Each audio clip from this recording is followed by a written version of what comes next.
Look me up on Google, search the classics, you crazy bass. Hold me up and pull me down. It's a battle royale in the eye of the storm. Drowning in the shallows when the path is getting narrow. I'ma ride it out on this broken arrow. Fuck it. Hold me up. Welcome to Unfiltered Idiots, where we chat shit about real shit, talk shit about those not giving a shit, wondering, complaining why they ain't got shit. Here we are, ladies and gents, episode number 4, season 2, the 24. Oh, the original Kobe, right? That's a Kobe. The original Kobe. We had the Michael Jordan episode last. Now we got the I Kobe. see where you're going here. But Kobe obviously went to the numeral 8. Yeah, you did. Had to kind of the old 24 didn't have some good. I shouldn't. Rest in peace. Rest in peace. Rest in paradise, Kobe. Honestly, I think he's one of the greatest. Wes can go down a rabbit hole for sure. Like that was so sad, though. I mean, not to go down the rabbit hole. They were not supposed to be flying first and foremost, and that's really kind of shitty that he put himself. He really pushed this guy to fly. That it is what it is, and now their family is lost. Yeah. A dad and a daughter. And before we get going, we are going to mention that we have, and it's, there it was, if you just saw it. I have the Pence fly. We have the Unfiltered Idiots fly. The difference is we're not robots like Mike Pence and sit there going, so, when you know there's a fly in your head. The thing is this fly is only messing with me. Yeah. It's not even worried about Wes. It's just messing with me and it's driving me absolutely insane. It's because it probably knows I have toxic blood. It's so if I keep going like this, it's I won't do that. But at least we're not going to sit here like Pence and be like, like a half an hour, dude, not I know knowing there's a fly I know you see that on your hair, unbelievable. Anyways, all right. So a little bit about us, as we always do. My name is Wes, Southeast Aurora, aka Metro, Southeast Aurora. 2 kiddos, personal trainer. I've known Kenny now. We're like I said, about 10.5 years now, or something like that. But yeah, well over 10 years. Kenny, tell them about yourself, bro. What's up, guys? My name is Kenny. Got a couple of children. Work in the property management field. Born and raised in Aurora, Colorado, Southeast Aurora, Colorado. And I am so happy that you guys are here with us on episode 4. The fly is awesome. All right, so we'll be messing with that, but sorry, guys. We're gonna get, as you guys know, just like a little thing. It's so we had a get together here for the 4th of July. If anybody knows, people are in and out. And there's these 3 flies in our house that will not give in. They're gonna have to. You're gonna get one of those automatic BB guns I showed you. Those things are pretty cool. And so they have not been outside, right? Yeah. So they're just jacked up. They're all on juiced up in here. Yeah, and then why would I leave? This is luxury. Wes and I we have ADD as it is, so hopefully we can get through this episode without too much distraction. Squirrel. So anyway, all right. So Kenny's been reading a book by Michael Cohen called Disloyal. Yeah. What are your excerpts, if you will, from that, Mr. Kenny? So basically, just the book itself is coming from a person that was in Trump's circle, literally had the same contacts in the phone. Michael Cohen, Donald Trump would call Michael Cohen at least 3 times a day to check in or handle, some business, some shady business. He called him a great lawyer, loyal. He said Trump called him that. You know what's really loyal, all this stuff. Yeah. What's really sad about the whole situation is he was basically under the spell of Donald Trump that a lot of people are under right now, right? And he knew what he was doing was incorrect. He was known as the enforcer, and he kind of got a lot of just oomph out of having that kind of power because anything goes in the Trump organization. But his family, this is one thing that I really wanted to touch on when I'm speaking about this book, but his family, day after day, year after year, would beg and plead that he leaves the Trump organization because they knew that he was no good, right? But anyways, I do recommend anyone. I'm an audiobook person just because I'm always on the go. So I do recommend anyone that just really wants to get inside the actual Trump organization and what it was about on the day-to-day basis. I really recommend you reading or listening to Disloyal. It really gives a one-on-one account of everything that went on in that. And you guys, we gotta start realizing that these are people that, the moment something starts to go not what Trump wants, and this is not just Trump, like any of these wealthy elites, they've been born with this. They were born with all of this power. And the moment that like somebody starts to slightly not do what they tell them to do, right, the next thing you know, right, they just start throwing them under the bus. And, well, here's the thing. And so it's Cohen funny. Was this great lawyer, and always such a great guy, and then all of a sudden he's a scumbag and he sucks. You know, it's like, Donald Trump was the president of the United States when Michael Cohen was raided, right? So Michael Cohen's like, he had to have known that this was coming. Like, he couldn't even pick up the phone and tell me that this is coming down the pike. It was his personal lawyer. Like, you know, Donald Trump, the president of the United States, I mean, he might not have known. I mean, he might not have. I don't believe it. I'm not saying that I'm just saying, you know, but again, we continue to, and by we, I try to be fair in my, I guess, throwing stones.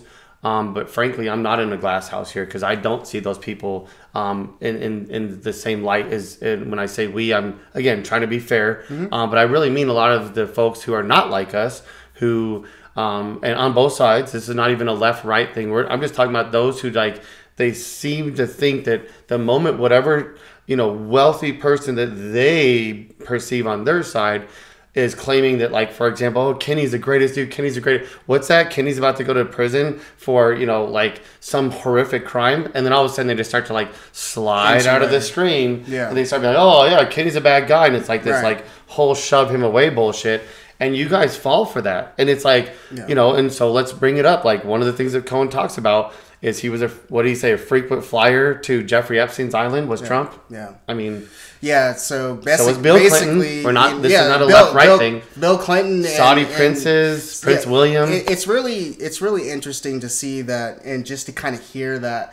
Michael Cohen really laid it out as Trump being an opportunist predator, and a very evil, scary person. Nothing that I hadn't known before, but. It really kind of jacked me up a little bit just to kind of understand and really go down, and someone talking so in depth about that life. It's scary. It's I don't know, man. I mean, listen, the whole Pizzagate thing, and not to like go on any conspiracy, like that, there is a ton of evidence about they're using the word pizza. Those like, what was that? WikiLeaks that released like 34,000 pages of data.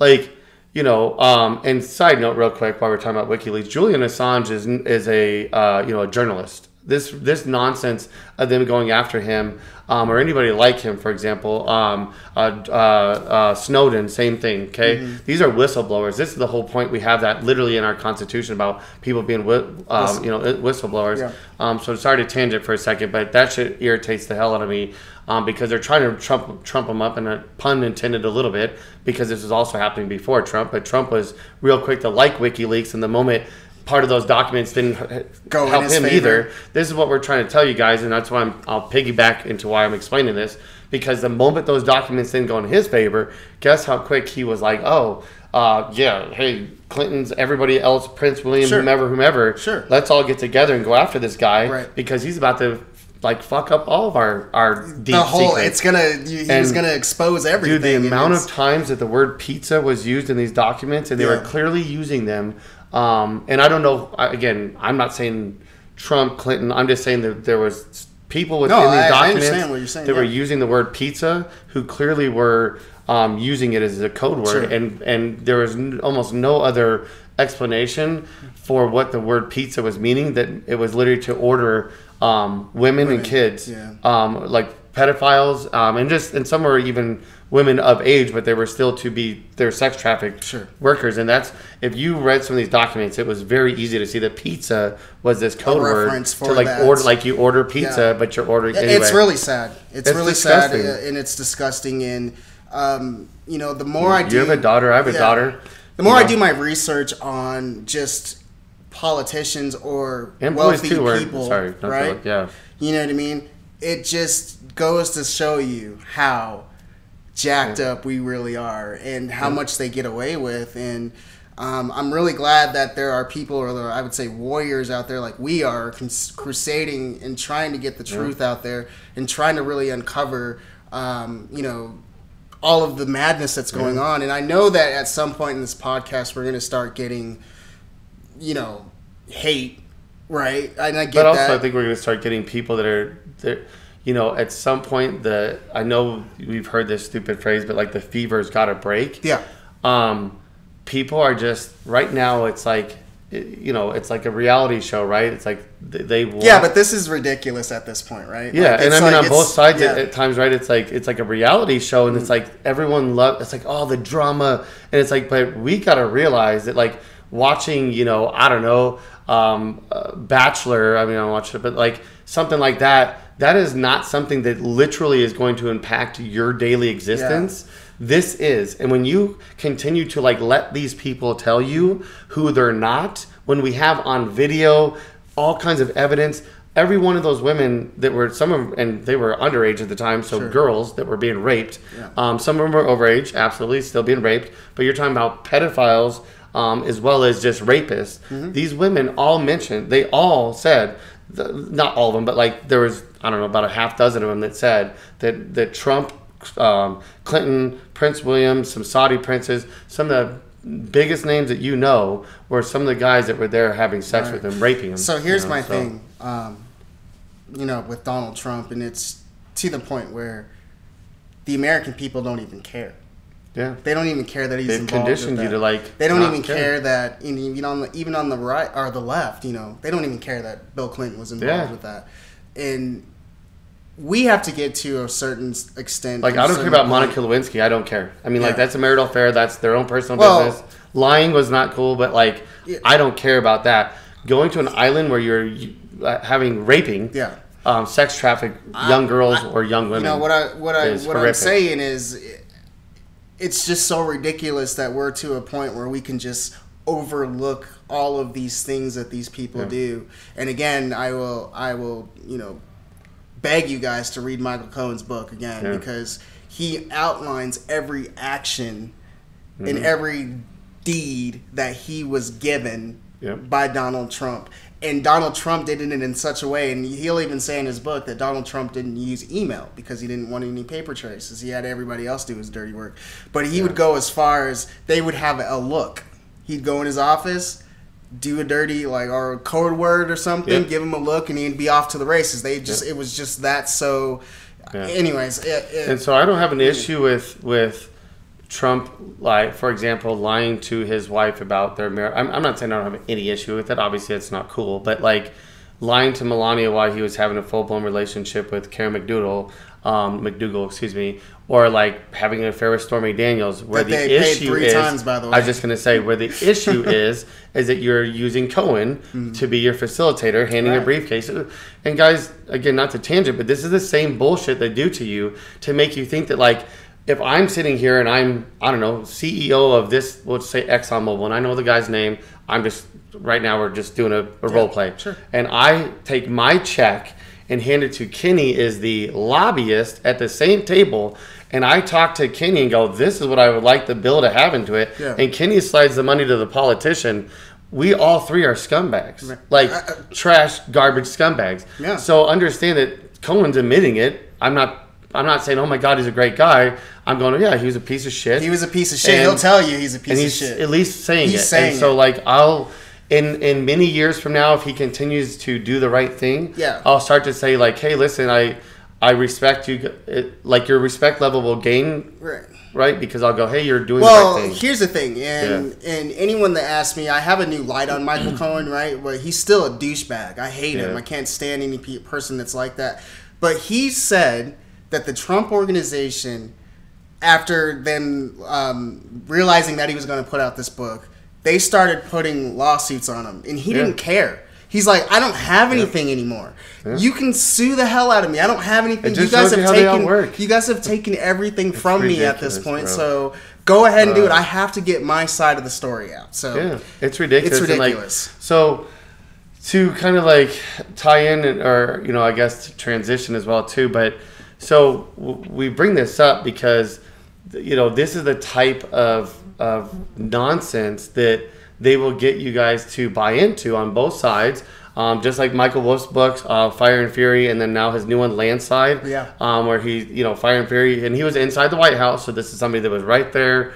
Every day. And he many times was talking to Trump, and Trump's mad that like Trump was telling him stuff, and now the guy's coming out with books. Anyways, but his new one where he's talking about, the whole January 6th thing, and he talks about how Trump was trying to, or floated the idea of pardoning Ghislaine Maxwell. Ghislaine Maxwell. And why? Because killing two people that were like, boyfriend and girlfriend who were helping you, all you nasty facilitate all of scumbags, the disgustingness. Would be too obvious. That would be too obvious for even though in my mind it's very obvious that there goes the fly. It's on the mic. Just kidding. Anyway, it'd be very obvious in my mind that I mean, if you guys haven't looked into what happened with Jeffrey Epstein, I don't care what story they give you on the TV, and think about who runs those television stations. Okay, these are also billionaires who probably a good chance that some of them were down there. So of course they're gonna, oh listen, this guy hung himself on a bed this high by his knees. Bullshit. The cameras. Let me tell you something. Yeah, they killed him. Yeah, of course. Okay, let's. The funny thing was, both sides were like, oh my god. Of course. They were blaming, like, it was like this side's like, oh, the Clintons did it, and this side's like the Trumps.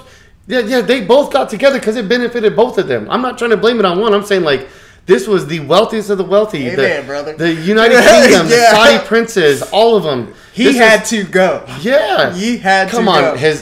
Dude, if you haven't looked up we've shown this before on the podcast, but his cellmate was a retired cop that looked like Dwayne Johnson, but bald white dude. Sure. He was not retired, sorry. A cop that was in jail for murder. He was a narc who got corrupt, and when he was about to get turned in, the very criminals who were going to turn this cop in, he murdered, I think, 3 or 4 people, and now he's in the jail for the rest of his life. So you guarantee that there was some sort of agreement made with that cop that, hey, you go in there, choke this dude out, break his hiatus, which doesn't happen when you hang yourself. So we know right there, he was killed. It was so predictable when the news came out that he was dead. It was like, what took him so long, right? Yeah. There's so many powerhouses that they were like, everyone was giving the go ahead, like, and they're freaked out about Maxwell. They know, like, and if you don't think that she didn't see what happened to, her boyfriend, and she's not worried, I mean, she's gonna talk. And so here's my thing. Dude. So when do they get rid of her? That's what I'm saying. You know what I mean? In that book, Landslide, Michael Wolff's book, he was talking about how they were so Trump was trying to float out the whole thing about pardoning Ghislaine Maxwell. And again, I guarantee you that, like, again, we're not just trying to go after Trump. I guarantee you Trump probably had conversations with Clinton, with this person, with that person, Prince William. And I guarantee if the roles were reversed and Clinton was the president and this was all coming out, he would have, again, this is not about left, right. We're just talking about elites and the way that they work. I think, and Clinton would have tried to do the same thing. I like that you are kind of distinguishing that it's the left and the right, too. It's top bottom, guys. It's definitely when you have such a huge case like that with such powerhouses, they get together. All that stuff that you see about left, right. I mean, I guarantee you that there were some conversations that went on. Trump and Clinton were there at the same time. So these people were friends, you guys. I know we've said this, but you got to get it through your fat, thick skulls. And sorry to be an asshole here, but like, he gave Hillary Clinton $1 million so she could become the president of the United States in 2008. I love Kenny. I would give Kenny money whatever I could if he was running for some local thing, some state thing, president. I love Kenny to death. If I did not like Kenny and I had money, I would not be giving Kenny $1 million to become the most powerful person perceivable in the world. Like, if I hated him, you guys got to stop thinking. Can you elaborate a little bit more on your that? head's got to be this thick of like. I love how you just said that, right? Yeah. You're like, if you don't like the person, actually you despise the person, right? Why would you why would you donate to? Not even. This wasn't $100,000, guys. What we're talking about. It wasn't even 10. If it was like $1,000, I'm like, it just doesn't. It's so. If he did $1 to be an asshole, I would believe he didn't like her. Here again, $1 million. Here again, where I tell you guys, it's so everything that Trump or let's say any elite politician on either side, because we want to be politically correct here. It's all talk. Yeah. It's all talk. At the end of the day, all the time. 95% of them are scumbags. At the end of the day, they are gonna do. They're friends. They're gonna conspire with each other on the back end and talk shit on the front end during the media, and that's where. And I hate. And let me just tell you this real quick. I really hated everything in every post that I see or on TV. The media. Yeah. But it's true. I mean, the media is helping them because they're all part of it. But the media will push a false narrative, right? Anything that gets raised. You got to think about who own, like Tucker. These people are making $15 to $20+ million a year. What circle do you guys think that they're hanging out with? You think Tucker's hanging out with like some truckers? Yeah. You think like I mean, come on. Do you think like so Rachel Maddow is chilling with like at the diner with like some women that work at like at like I don't know like some at Great Clips? You know what I mean? You are preaching today, bro. Like, what do you guys think that these people are hanging out with? These guys would literally. They're hanging out on yachts. If they saw somebody on the side of the road that looked like the people that they claim to support, they would keep going. Yeah. Like what? They don't care. What the fuck is going on with us the wealthy people love homeless. You guys understand that, right? Like the wealthy people, I'm gonna say it again, love homeless people for a few different reasons. Number one, I think it's because they want you to be scared. They want you to be scared that if you don't stay working for their companies that they've passed down through generations, the vast majority of them these are not done from the ground up by them currently now. Sure, by great grandfathers, stuff like that 100+ years ago or 80, 90 years ago when you had the Industrial Revolution, it was, I mean, in a roundabout way, if you had money and you started a pretty, like now today, like Walmart was started, I believe, in the 50s. There was nothing like that. So like it blossomed. Yeah. I'll give Sam Walton the credit, I guess, in some regards.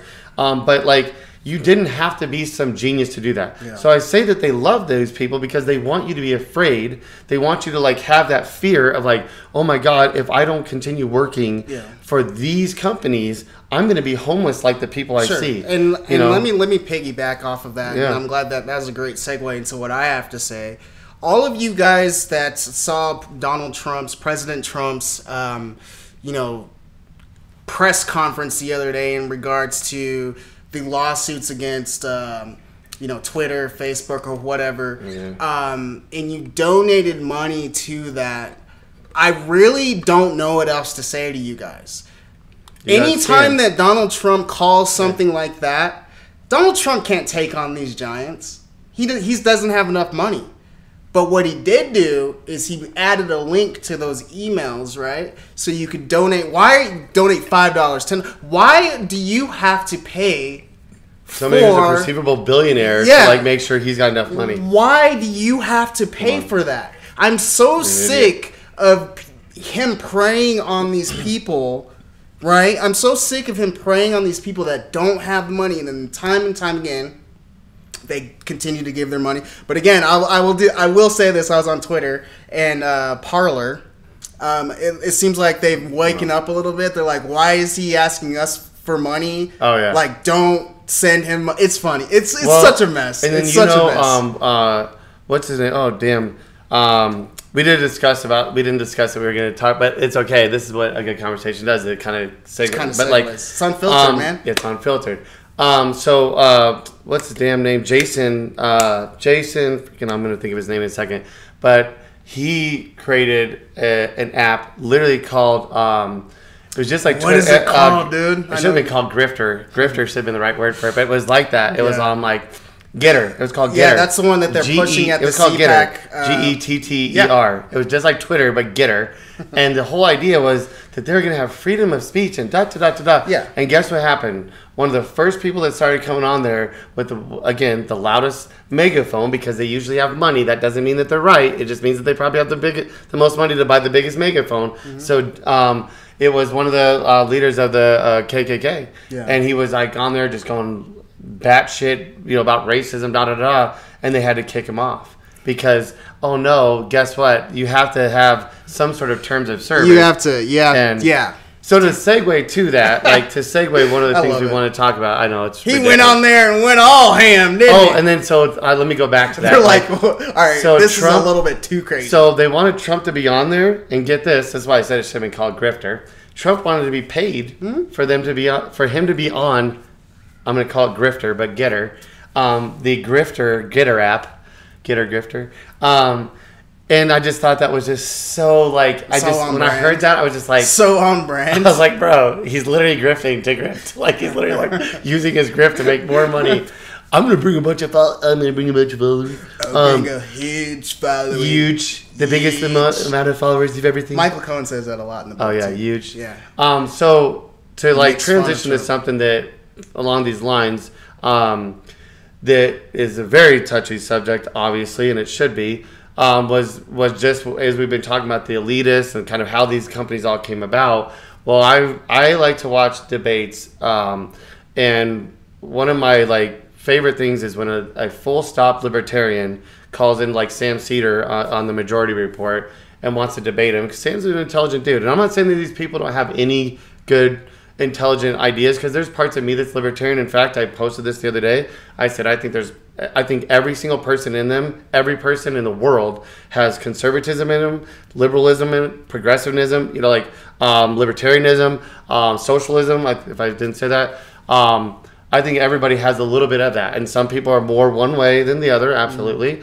There's certain parts of libertarianism, just like conservatism, just like liberalism, just like socialism, all of those things, progressive. There's certain parts of all those that are great, and then there's some parts when you become a full stop, I'm full stop. Everything is conservative, or full stop. Everything is liberal or progressive, right? So these full stop libertarians, at times, dude, it's like there's one or two questions and they're already in a corner and they have nothing to say. Yeah. So there was two different people. We're gonna play both clips of each video. The first guy that called in to Sam Cedar, and then we're gonna play the guy who called in after that to almost continue the argument for this guy. And both of their arguments. So the initial argument and the guy defending him. The initial guy was from Puerto Rico, and the next guy was from Alabama. Go figure. But sorry, it is what it is. And their arguments, right, were that there was a hour-long debate, so they had other talking points and things like that just is so ridiculous at times. But this one was one that literally I just can't. At some point, they're literally trying to basically make slavery as if it wasn't some benefit to the white slavers, right? They were making it sound, and this is and I'm not saying it wasn't a benefit to the slave owners. Yeah, so trust me. Obviously, I have not seen this, guys. Yes, so this is not just one. I've seen this many times where they try. So here's let me tell you their argument. Rationale? So their argument is that that it was actually a wealth diffuser. This is their exact words. It wasn't a wealth grower, that it actually hurt the wealth of the slave owners, right? The plantation owners. Their argument is that it hurt the technological advances. These are their words, guys. When you see this, you're going to see this. So we'll play the video for you right after I'm done explaining it. But they said that the technological advances, right, were hindered because, in other words, their argument is that it actually hurt our industrial revolution happening sooner, because other parts of the world were having to develop faster because they didn't have slaves. And it was no shit, stupid. What? If Amazon didn't have to pay their workers, if you think that somehow this was a benefit to the person that was literally owning slaves, right? I just want you to give you a nowadays comparison. Imagine if Amazon, a name that we all know, okay, delivers everywhere, right? Imagine if they were allowed to, and it's not even and this was a racial thing, obviously slavery, but let's keep race out of it for half a second. Imagine if they were able to enslave me, Kenny, all these people that work for them, 798,000 employees, right? That's what they have, okay? Imagine if they're able to enslave us. We have to work from whenever the fuck they tell us to work sun up, sun down, whatever. No breaks. 15 hours a day. No nothing. We're delivering the products. We're making the products. We're doing all that stuff. Not only that, we're building their mansions for them. We're mining the things out of the ground to build the tools to build. We're cutting down the trees to build their cabins, or their homes back then. But let's say nowadays, we're fabricating the things to build their mansions. Then we're building their mansions. Right. We're doing their laundry. We're cleaning. On top of, like I said, then all of the labor force is completely free to them, aside from like feeding them. And what were they feeding them, guys? Were they feeding them filet mignon? You know why many black folks, especially in the South, got good at cooking pig's feet, hog maw, collard greens, grits. You know why? Because that's what they're throwing out. Yeah. That's what the plantation people didn't want. The slave, the slave masters didn't want to eat. Right. So they threw it out to the enslaved humans, thus making them learn how to make that a meal. Right. So as a white guy, I was just like sitting there going, dude, how the fuck could you even rationally, like somebody literally as much, and I don't mean this literally, I should say, well, I kind of do, but somebody should just shoot these people. Like these people are like so irrationally retarded, I just can't even handle it. When they were talking about it, yeah. Were they talking about it in a way that they were wanting viewership, or were they dead serious about it? Do I believe most of these people are grifters? Yes. I believe most of these people are full of to have the audacity to put something like that out there into the universe. This is like whole episode, if you guys can't tell, we're trying to explain to you about the grifting nature of people, that they will do this to get on a big show like Majority Report or TYT or CNN or Fox News or whatever the fuck. Right. They do this so they can go on there and say some just outlandish nonsense. Like Candace Owens, when she talked about, there was slavery there was no such, and like we've people talked like about that. this. We've talked about this in our podcast. So obviously, it's taking us a little bit longer to grow the audience, but we will do this as long as it takes. The right way, right? We could come on here. We can go do the Ben Shapiro route and have the Koch brothers buy millions of dollars of advertising, and we could be really shady with it. But again, and I'm glad that you brought that up, Wes, because I have not seen that video, and I look forward to watching it. Yeah. Unfortunately, but, it's frustrating. A lot of the things that we're seeing right now in the United States and across the world, right, is for shock value and for money. Yeah. And what I keep telling you every week when we're talking in our podcast is I understand that a lot of people want to be a part of something and want to be clout chasing and right now in the digital age, digital age, it's good money. Yeah. It's great money. But man, have some morals. The thing is, though, is you're infecting an entire country. Think about the legacy you're leaving. Yeah, and it's fucking dirtbags. It's just. I mean, if that's what you want to be known for... If they get hit by a truck, I literally... and you guys be like, that's so mean, I don't care. Those type of people, I literally be like, you guys cannot like this if you didn't... Like, if I got a chance to meet this dude, like, I guarantee you, I would absolutely beat I would probably beat that dude with an inch of his life. Just because, like... you are not good for our society, and someone like, well, so insulting something. Yeah, I don't care. I'm at a point where like, I understand if you're gonna go on and try to like and infect young people's minds with this horse shit. No. This is why. And you guys, and let's take it a step further. We're like, they might not just be grifting, because look what's happening in several states. Yeah. Several states right now are trying to teach kids that slavery just happened. This is literally in the last 6 months, laws that have been passed in several states in this country where their teachers they're not legally allowed, so their curriculum can say slavery happened, but not because one race felt it was superior. Right. That is exactly what happened. Yeah. This was not a situation where this was oh, there was 50% white, 50 or even close to that. It was 99.9% black people that were being enslaved. Yeah. There was a few here and there, and I mean a few that were literally white, but they were usually the ones that were defending it. They were the ones saying, "You're not going to enslave my friend," and then they got enslaved with them, and then the rest of them fell in line because they're like, "Oh shit, I'm not going to be getting them." But think like that, to think that why would they? Of course, it made people billions of dollars. Many of these families that are billionaires right now used to have slaves. 100%. No, and 300 really is about 400 plus years that we know of. that were labor, literally free. Yeah, and it's really sad that industrial revolution would have happened sooner. Yeah, that's your argument. Dude. It's really sad within the last 4 years that we really have to get back into this race, just nasty. But look what politics. Opened up. These people were like dormant, not dormant. Oh, yeah, they were kind of dormant. They were dormant, yeah, absolutely. I would say they were dormant. They're being told, shut the fuck, and they should have been. Right? You have the right to freedom of speech, blah, blah, blah. But that doesn't mean I don't have the right to tell you to shut the fuck up. But then when the president of the United States gives you a platform. A platform. And then now it's just infected the United States. And you have people like and I was even watching, Candace Owens. I was even watching. Dave Rubin, they get funded by the Koch brothers, dude. Yeah. If you guys think these people aren't owned, you're an idiot. You have to do research on people and how they get their money. Yeah. Ben Shapiro just didn't do it the right way. Just had 5 million subscribers.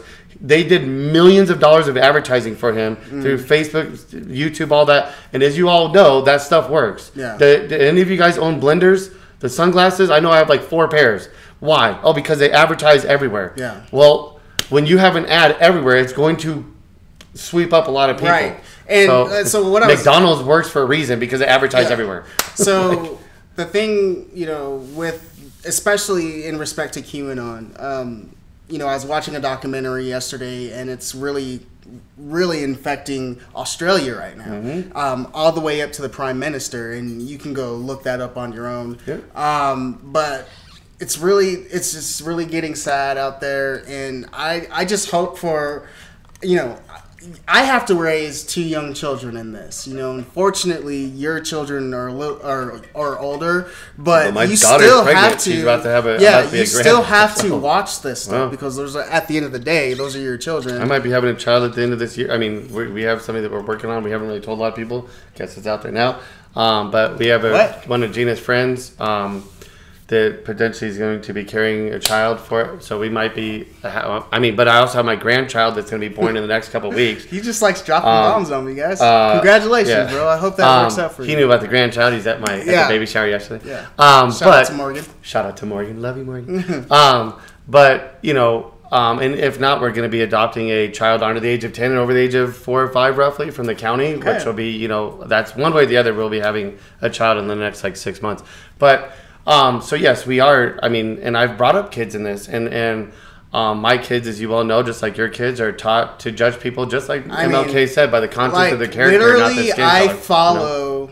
I follow my friend Wes's parenting in the way that his kids are so grounded and so just approachable. So are Kenny's. Yeah, like it's just like you have to be able to tell your kids what the hell is really going on in the world, good or bad. Be honest, be truth. Yeah, be honest. Good or bad. And if you feels great. If you talk to my children, hard truth sometimes. If you talk to my children, they'll tell you. But Dad, you said that you liked some of Trump's policies. Yeah, well, I did. The stuff he did, I was cool with that. Well, I did, but there's a lot of shit that's not right I have to. A clock's right twice a day. You know what I mean? So you throw it's like when people go, oh, dude, Alex Jones got this right. When you throw 100 darts, you're gonna hit. From time to time, you know what I mean? Like 2 or 3 of them. I've said this a million times. What's right is right, and what's wrong is wrong. I've said that a million times on this podcast. But we want to show you guys both those videos real quick, so you guys can see those, and you'll see both the conversations. And this is something that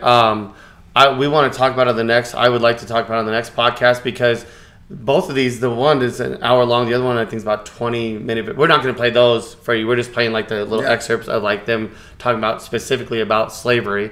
And we might not even play the whole clip because the one kind of went on, but I want you to just to hear it from their lips where they're literally trying to, make it seem like, oh, it wasn't this big deal and like how it actually hindered America. It's absolutely insane. It's absolutely ludicrous. Like I said, I already painted the scenario for you guys. We're going to play those videos now. Let me just say something about the internet. This mythology that the government built the internet is truly nuts. And, while it's true that government funded university programs and academics and so on that ultimately created the basis on which the internet was built, sure. But if the government is going to fund something like university research, it funds a lot of university research. 90% of it is garbage and you never see. Once in a while, you see something that produces a result. And then we say, oh, the government did it. The government did very little of it. They funded randomly a bunch of research, and some of it turned out to be good. Now, the idea that research wouldn't happen if not for the government is bizarre. Research was happening well before government started funding it. But it's true that once the government starts funding something, it crowds out everybody else. That is, you don't expect private funding of university research if the government is going to do it. Some of the biggest innovations in all of human history happened at a time when government was funding exactly zero research. And that was during the 19th century in England, in the United States, where there was no government funding of any research. And we got electricity, and we got the steam engine. Where did that wealth come from, airplanes, and so on. Matt, I'm sorry, I missed that. Where did that wealth come from? It came from people producing and creating and building. And a little bit of like the triangle slave trade and all of that. But the slave trade is wealth destroying. I mean, it created wealth. No, the wealth trade is wealth destroying. Let's be very clear about this. The South was poor, the North was rich. It's one of the reasons the North won. Slavery. Hold on for 1 second. Slavery, from an economic perspective, you keep raising slavery, so I need to answer this question. Slavery is first of all immoral and evil and so on, but it is a net economically destructive force. It is not a productive force. There would have been a lot more wealth created without slavery, and indeed much more wealth was created post-slavery than there was pre-slavery. So I know the easiest thing to do when the 19th century is raised is to say, but it's all slavery. But that's just an economic and historical fallacy. I don't want to get, I want to stay on where we were. Let me finish my point about the internet. So because Matt interrupted me. The point is that the internet, yes, some infrastructure with regard to the internet was produced by government. That would have happened even without the government.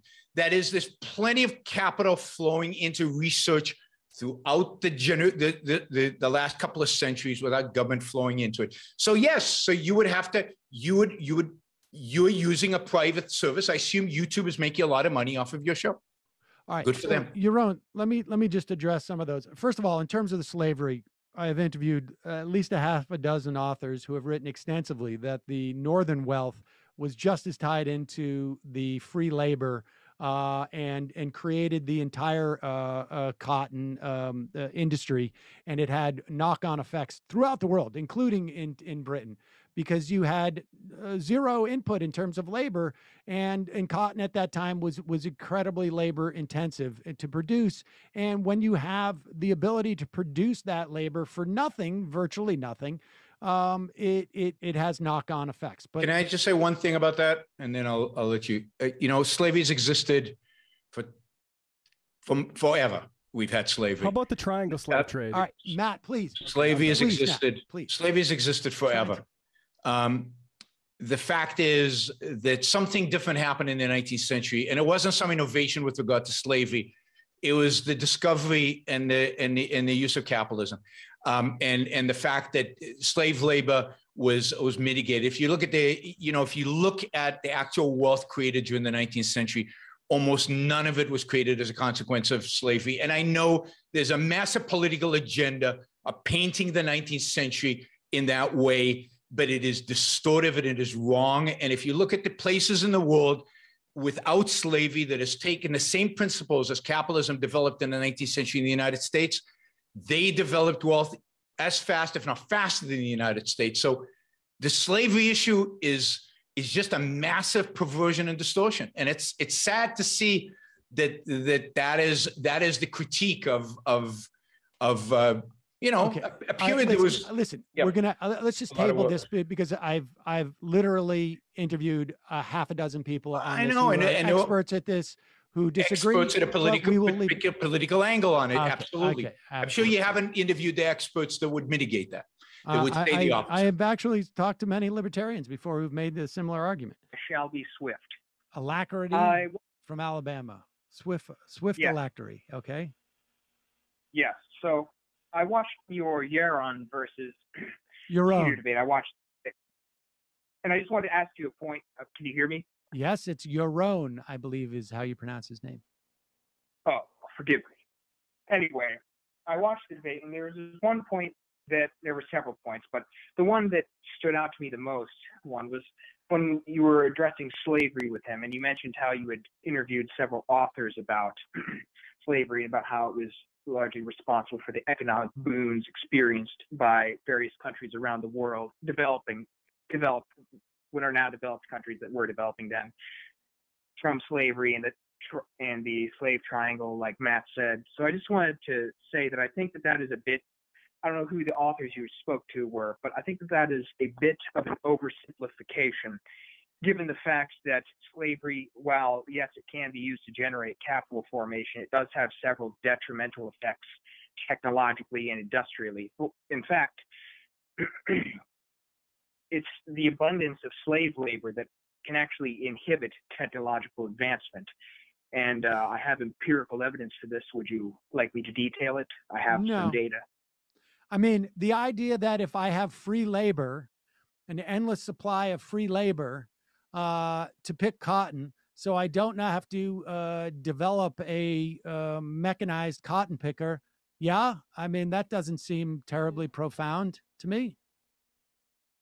Well, I see, but what is the point then when you say that slavery is used, that slavery was a driving force of industrialization, economic growth? Then when you say this entire project, here's what I would say: like tobacco in Virginia would not have been possible without slavery, without plantation slavery.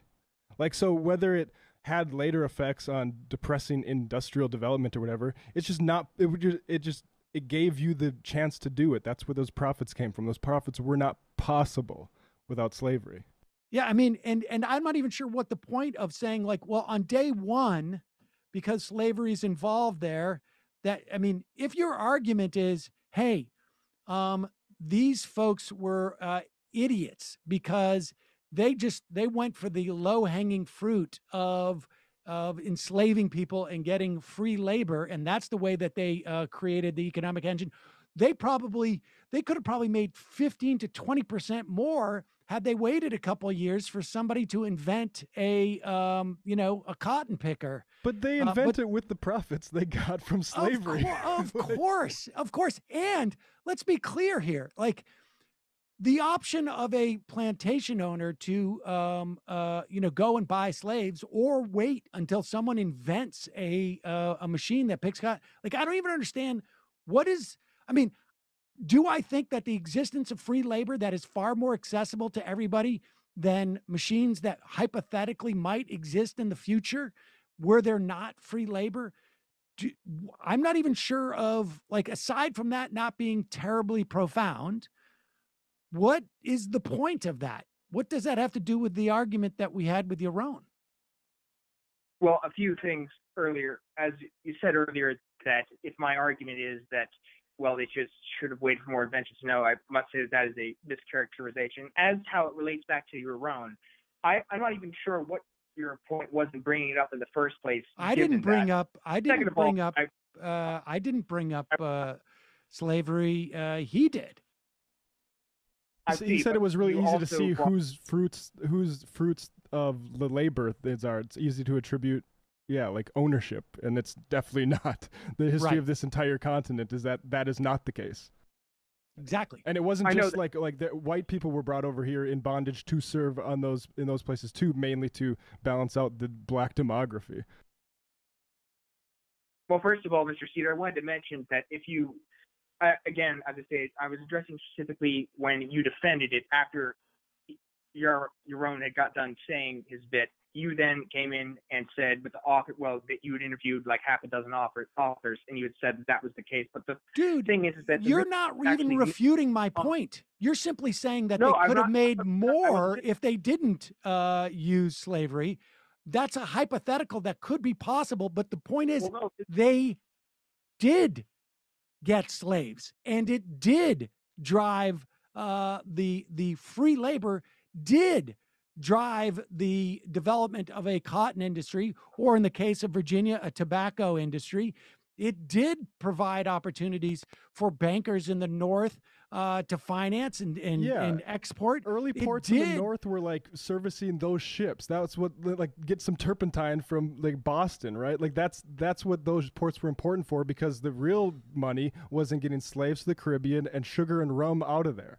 Yes. I mean, I don't know, the idea that if I start a YouTube channel and I get a bunch of views and I monetize it, Well, that may be the case, but you haven't optimized it.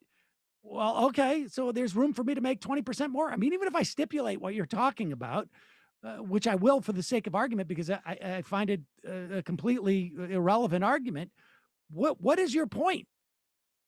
My point is that you've grossly overstated the role that it played. For example, some studies say it's only responsible for about 5 to 13% of the capital formation. In fact, the role of slavery is even more detrimental to. I'm sorry, you look at these stats, but how about looking at history? Like any of these colonies, dude, you look at the formation of these colonies and who's building stuff, who's chopping the trees down. Mr. Cedar, I was not unable to hear what Matt, I believe that's Matt, I don't know who that was. Matt is saying that you are not accounting, you're looking at hypotheticals about. No, I wasn't finished yet. Excuse me. I was not. I'm going to explain to you what he was saying. You're looking at hypotheticals that are telling you that there could have been a greater return if they didn't use slaves and they developed a technology. And Matt is telling you, look at history. Look at the way that the people organize themselves. Look at where the sources of revenue and economic activity were happening, and you can see that they would import a bunch of slaves. Now, maybe they weren't doing it efficiently enough, and maybe I overstated the percentage in which people, but the absence of technology because slavery may have inhibited technology's growth doesn't in any way contradict the notion that the economy and that slavery drove all this economic activity. Yes, it does, because if it's only responsible for about 5 to 13% of capital formation, you aren't accounting for the other factors. For example, if you look at the roots of the Industrial Revolution, you actually find that there is an incentive for industrialization where wages were higher. For example, in Britain, wait a second. Listen. No, wait. Here's why I'm interrupting you. I don't care. I don't care. I mean, even if you are 100% right, let me stipulate, you're 100% right. I grossly overstated the amount that slavery, it was just more of like there was no economic incentive for anybody to maintain slaves. It was more of just like they were doing it for hobby. Fun. They hated black people that much. It was a hobby, and it was just out and out racism. What's your point? I've stipulated your point. My point is that when you talk about slavery in relation to capitalism, often as in the context you're referring to it, you're drawing implications from it, economic implications from it that are simply flawed when you overstate the amount, is all that I'm saying. For example, as I was saying, if you look at the roots of the Industrial Revolution. Let me tell you something. I don't care. Bro. I honestly don't care. I will stipulate that slavery, there's two opinions about slavery. One is that it drove economic activity. And the other opinion is yours, that it's just about specifically wanting to imprison people from Africa and get their free labor because it was more of like a hobby, or maybe it was a status symbol or something like that. Either way, it doesn't really, I mean, I guess in your mind, it protects criticism of capitalism and a critique of capitalism. But then I would say, like, well, people were accumulating too much money if that's what their hobby was. I would say that we need to have confiscatory taxation so that we cannot develop such hobbies that would lead to the brutalization and the enslavement. Most hobbies don't. Most hobbies are like collecting baseball cards. It doesn't necessarily. Well, I guess they do accumulate in, or playing fantasy football doesn't mean that you're accumulating wealth and enslaving people. Well, what you stated, my opinion, was that people just did it as a hobby. No, that's a gross mischaracterization. There is plenty of room for irrational economic behavior. But the point is, they were very irrationally economically behaved. I mean, look, dude, go read about the Industrial Revolution. Go read about like what drove. Go look at the numbers of slaves that are imported as the ability for technology to weave the cotton, to ship the cotton. That is not the only thing that I was stating. As I'm trying to state, slavery existed almost everywhere in world history has existed for thousands of years. So slavery was not the driving factor. But if you look at places where the Industrial Revolution occurred, and you look at wage rates, for example, in Britain before the Industrial Revolution. Dude, you know what? Honestly, You're full of shit. like this is the most masturbatory conversation I could imagine. It has nothing to do with the conversation I had with Yaron. It has nothing to do with anything. I don't understand what your point is. Tell me your point before. But I keep getting interrupted, Mr. Cedar. Oh. Anyway, as I was saying, slavery existed everywhere in the world and existed for thousands of years. So you need to look at what makes places different if you want to see if you want to understand the causes for new events like the Industrial Revolution. And there's empirical evidence that high wage, which existed in Britain, for example, in Britain, wages per day for workers were about 11 grams of silver per day, where in India or China, they're only about 3 or 4 grams of silver per day. So my point is, no. All right. I'm sorry. You've been on the phone for 11 minutes. And if you haven't said your point by then it's just going to be a waste of time. And it's not because I was talking over you. It's because you're coming in and telling me that I had a gross miscalculation of the value of slavery to the economics of this country. Now, and I even stipulated that so that you could make your point. And if that's the only point, then okay, that's your argument. Right? So now that you guys saw them, you can see exactly what I said. This is not me hyperbole. I'm not making up bullshit. This is what they said. And it's just crazy to me. Shit, I don't know like how anybody could look at themselves and think, and again, are they grifting and they're just trying to do this? Or is this something that they really believe, like we talked about a moment ago, about like these states are passing laws? Yeah. So either A... That's the scary part. Well, either A, they're passing laws about it. Like, and here's where I always battle with this, and I always use the lie detector scenario, right? And I do believe in polygraphs. They show to be about like 98% effective. Mm-hmm. I'll take 98% any day over a fucking person. People lie. I don't think there's a person on this planet that's told the truth 98% of the time, that me included.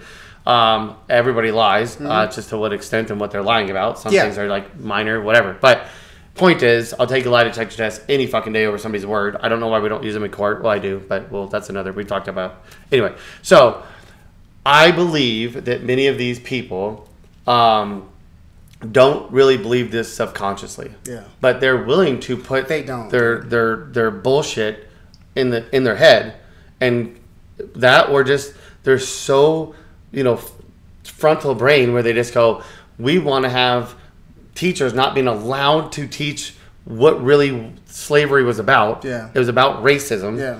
And getting free labor from that race that you felt superior from. Has other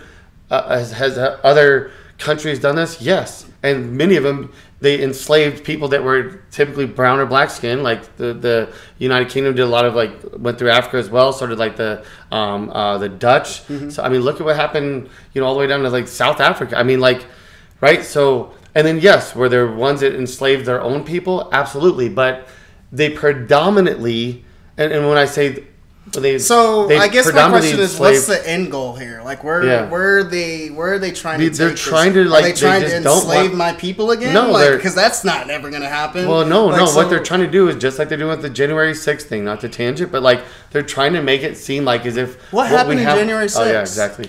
They're trying to make it seem as if something that happened for hundreds of years for the very sole purpose to gain as much possible wealth with having very little, if any, almost of expenses. Yeah. Right?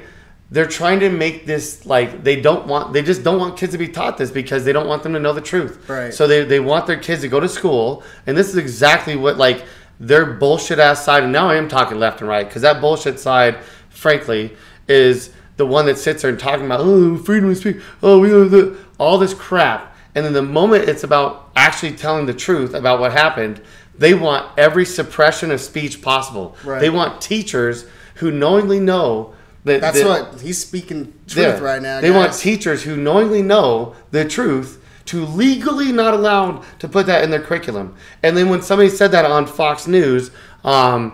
Jesse Waters started being like, that's not what it's in the bill. And then the guy asked Jesse Waters, have you read the bill? And the guy's like, no. And Jesse Waters goes, no, but I know it's not in there. And then they try to fact check him, because, and And what was in there was that they can have in the curriculum exactly what I said, that slavery happened. What they cannot say is basically why. Right. They cannot say that it was white people enslaving black people for the sole purpose of race and using them for free labor because they knew that they had better guns, weapons, and they took them from their homeland and enslaved them.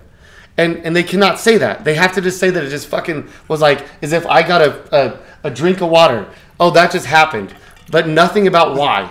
Not because I'm thirsty, not because I would die without it. They just said, oh, slavery, they're literally in their curriculum allowed to just say slavery did happen from this time to this time, but not like basically why. They cannot talk about this whole nonsense of like they're flipping out. It's critical race theory. This is their whole, this is their potato head. This is their fucking, this is what they do with everything. They latch onto one thing and then they're like, it's critical race theory. One thing that's stuck in, and then they get the people, the base. The biggest microphone doesn't mean that they're telling the truth. The biggest megaphone is what I meant to say. Right. And so when they have a huge megaphone, they're going to get more people. They get more people to just tune into theirs. And like we tell you guys all the time, they tell you don't look left, don't look right, don't look up, look down. Pay attention to only what we tell you on the TV. And guess what? You're going to get brainwashed. Right. And you're going to believe that shit. So we'll talk about this some more because this is a very long, like I said, it was an hour. The debate with Sam Cedar and this guy was an hour, and the other call was 20 minutes. So once Kenny gets a chance to see all of it, I would like to talk about this on the next podcast because there's other things that have nothing to do with like, you know, like slavery, anything like that. It has to do with like just their stupidity about like they think that the roads would have just got built with like, you know, billionaires building them for free, so because they're just nice people. Like you guys are idiots. Well, I mean, we'll talk about that this has been a great conversation, guys. I mean, I've had a great time today. A lot of detailed and a lot of crap going on, and we welcome you guys to, you know, reach out to us, talk to us, and engage with us. Maybe even come be on the podcast. I mean, and stop. If we can message with one thing, if you didn't take anything from this, which again you better have. I mean, again, sorry if I'm an asshole at times, but like, you guys gotta stop letting somebody tell you what you did. I mean, Trump said this in one of his speeches. Literally don't believe what you see and you hear. And it's like, dude, that is like, and people are like, yeah, you can't believe. And I said, listen, I'm not. And everybody's like this. And I'm saying like, yeah, you can't, but you got to also take that same logic and apply it to them as well. Right. You can't just think it only goes one way. Right. And this goes to both sides. And this is why I tell people, research, find out who you're getting information from. And if you can't figure out... I swear to God, if you do some research, it's going to be great. And if you figure out that they're being paid off by... find out a lot. Mean, if they're owned by somebody that's worth hundreds of millions of dollars, or that's who their backer is, or billions of dollars, you guys, they're not anywhere... They don't care about you. They could give two rat shits about us. They're going to let you just sit there and die. Yeah. Like, work yourself to death. That's all they care about. Yep. Anyways, we love you guys. Follow us on... Instagram at unfiltered_idiots IG, on Twitter at UFidiots. You can email me at knewell@unfilteredidiots.com and Metro at unfilteredidiots.com. Wrong. Just kidding. Wrong. Follow us on, obviously, subscribe to us on YouTube at Unfiltered Idiots Podcast and Facebook at Unfiltered Idiots Podcast.